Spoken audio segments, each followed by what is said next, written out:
வாசிப்போம், அறிவை வளர்ப்போம். புத்தகம் திறந்தால் உலகம் திறக்கும். தினமும் குறைந்தது 15 நிமிடங்களாவது வாசிப்பதற்கு ஒதுக்குவோம். நேரம் இருந்தது, ஆனால் பயனில்லை.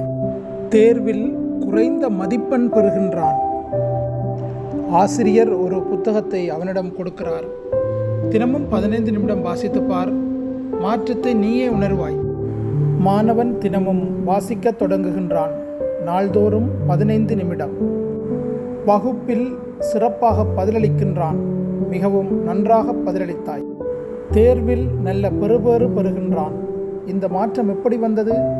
ஒரு நல்ல புத்தகம் என் வாழ்க்கையை மாற்றியது. மாணவர்கள் நூலகத்தில் வாசிக்கின்றார்கள். வாசிப்போம், அறிவை வளர்ப்போம். புத்தகம் திறந்தால் உலகம் திறக்கும். தினமும் குறைந்தது 15 நிமிடங்களாவது வாசிப்பதற்கு ஒதுக்குவோம். மறுமலர்ச்சிக்காக வாசிப்போம்.